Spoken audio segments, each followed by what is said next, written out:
I was working late night deliveries in Colorado, something I had done for years. It was past midnight, the streets were quiet, and I was used to the stillness of the night. My shift had been slow, so when an order finally came through, I accepted it without a second thought. It was a McDonald's pickup. Nothing unusual. I drove to the location, grabbed the order, and set off for the delivery address. 15 minutes away, deep in a part of town I didn't usually go to. As I got closer, the streets became emptier. The area looked more like a forgotten business district. Old buildings, with boarded up windows, overgrown bushes, swallowing sidewalks. It wasn't like the polished office parks I had delivered to before. The map led me to a small, one-story office building at the very end of a deserted parking lot. The whole place felt abandoned, yet someone had ordered food from here. A message popped up on my phone. The customer told me to bring the food to the gray metal door on the side of the building. No name, no instructions, just that. I pulled up, grabbed the bag, and walked toward the door. It had no windows, no markings, just a metal surface that seemed out of place. As I reached for my phone to text them, another message came through. They told me to bring the food inside. Something about it felt wrong, but I wasn't thinking too much at that moment. Maybe they were working late and didn't want to step outside. I pushed the door open. Inside, the hallway was dimly lit, the kind of emergency lighting you see in buildings after hours.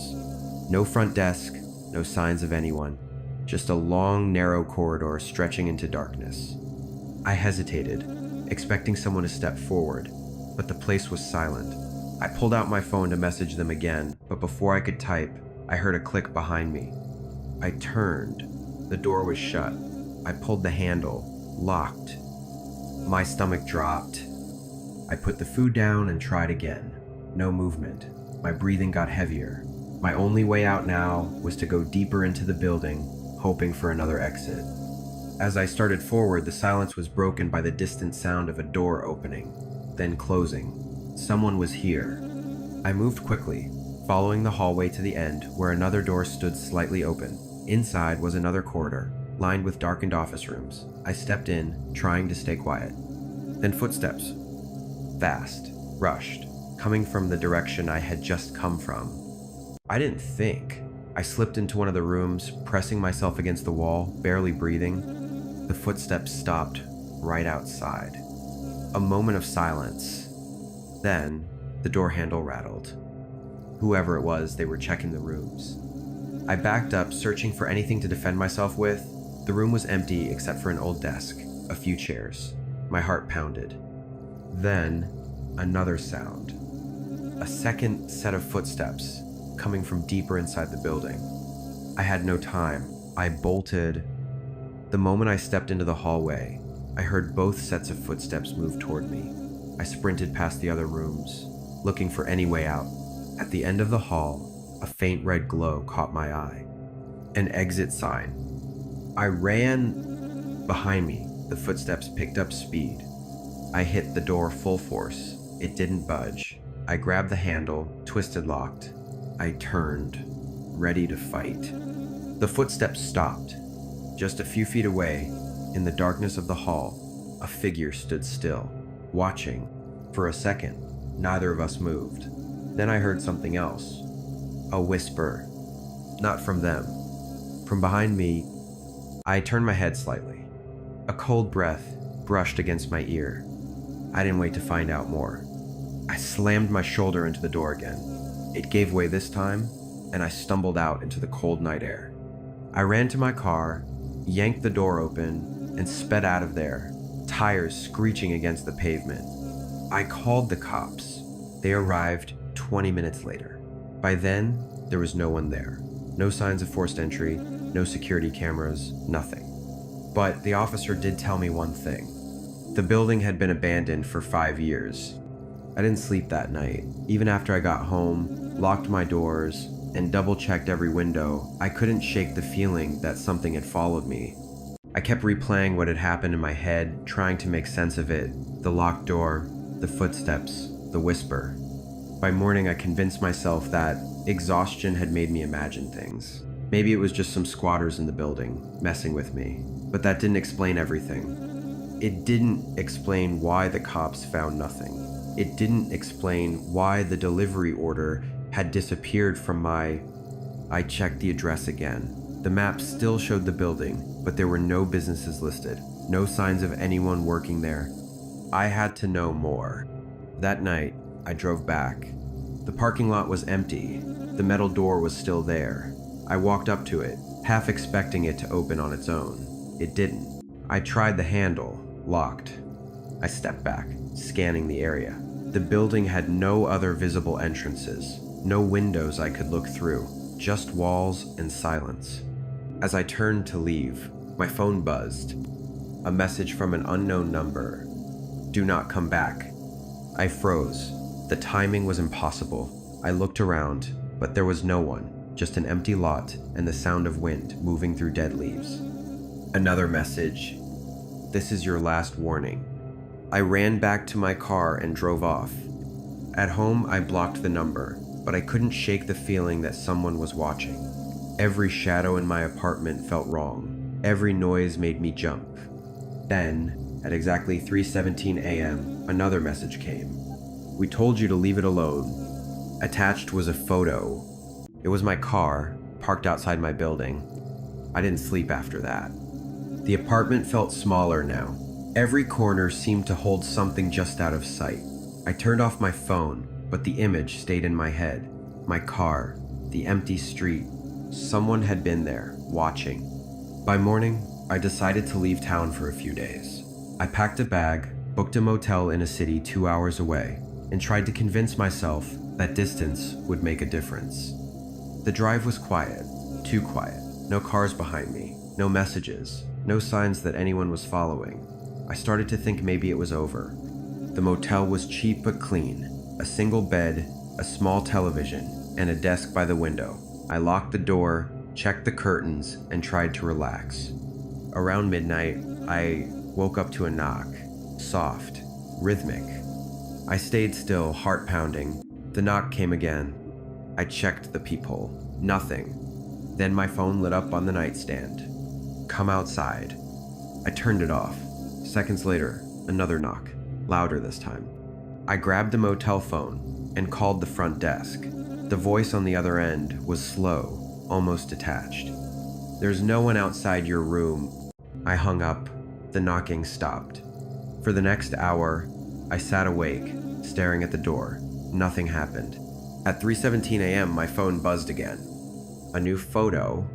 This time, it was my motel room door. I didn't open the door. The air felt heavy, pressing down on my chest. I turned the phone face down and stared at the ceiling. The motel room clock blinked 3:18 a.m. Sleep wouldn't come. Every creak in the walls, every shift of the wind outside sent a pulse of fear through me. I kept thinking about the photo. Someone had been right outside, watching. By sunrise, I packed my bag. I checked out without looking back. The clerk barely acknowledged me, eyes dull, voice flat. The drive home felt longer than before. I kept glancing at my mirrors. Every car behind me seemed suspicious, but nothing happened. No messages, no signs. At my apartment, I hesitated before unlocking the door. Everything inside was exactly how I left it. The air was still, untouched. Relief washed over me. Maybe it was over. Days passed. No knocks, no texts. My mind started to settle. Then, one evening, my phone buzzed again. A voicemail. I played it on speaker. Silence at first. Then breathing. Slow, measured. A voice, barely above a whisper. I see you. The line went dead. I didn't move. The phone was still in my hand, the screen dark. The message played over and over in my head. I see you. I locked the door, checked the windows, pulled the curtains shut. My apartment was small, but right now it felt massive. Too many shadows, too many places someone could hide. I tried to sleep, but every noise outside made me tense.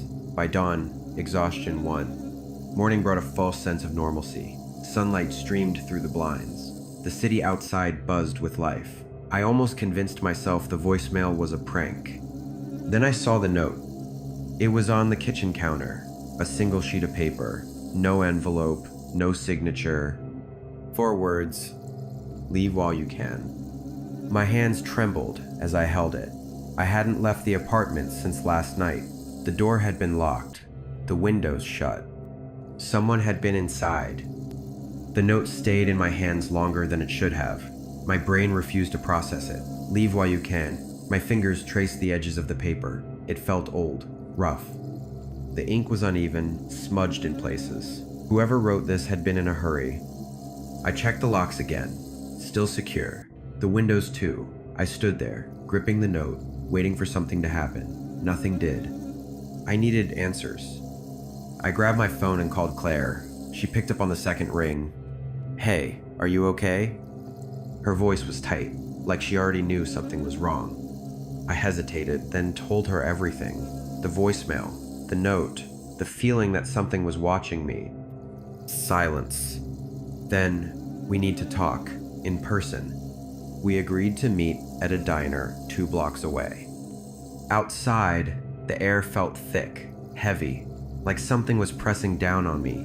I kept looking over my shoulder, but the streets were normal, just people going about their day. At the diner, Claire was already there, stirring a cup of coffee. She looked up, eyes scanning me like she expected me to be hurt. "Tell me again," she said. I laid the note on the table. She didn't touch it, just stared. "Where did you find this?" "On my counter this morning." Claire's hands clenched into fists.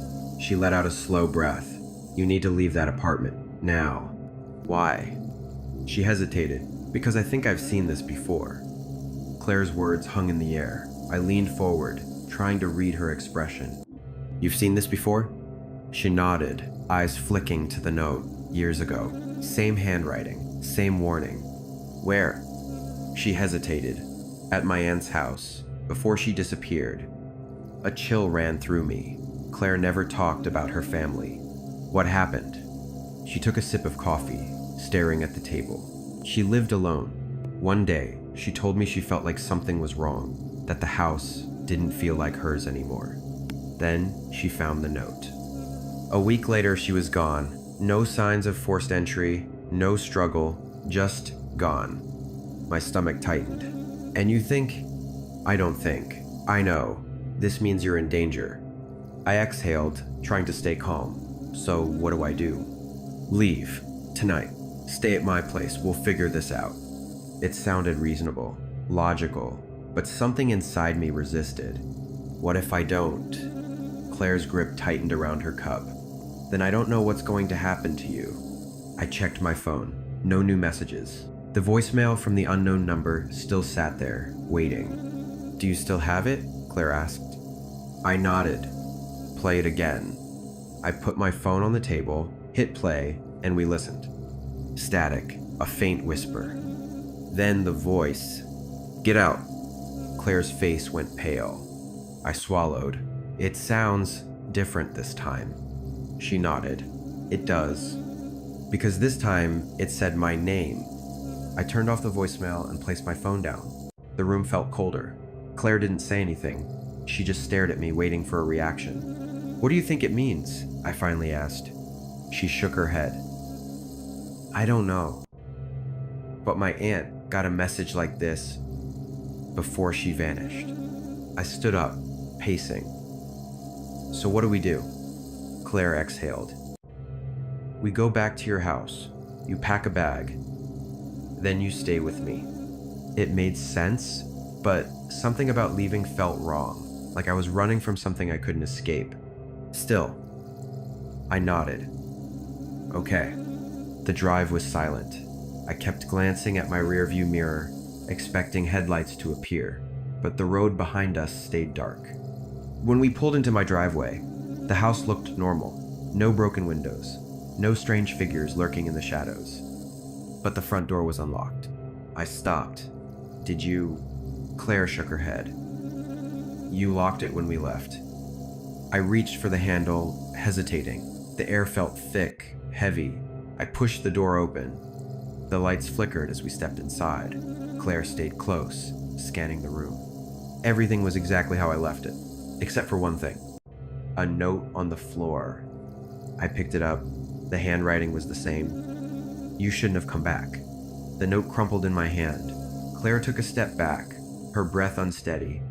We should leave, she whispered. I nodded but didn't move. My eyes were fixed on the hallway.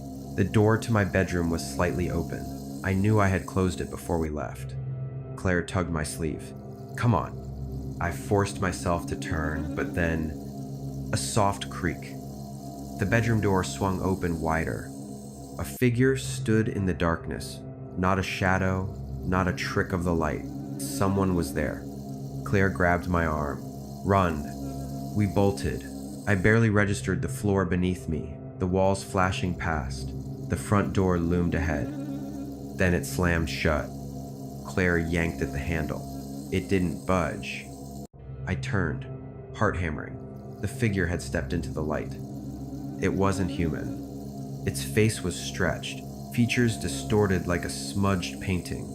Its fingers were too long, its head tilted as if studying us.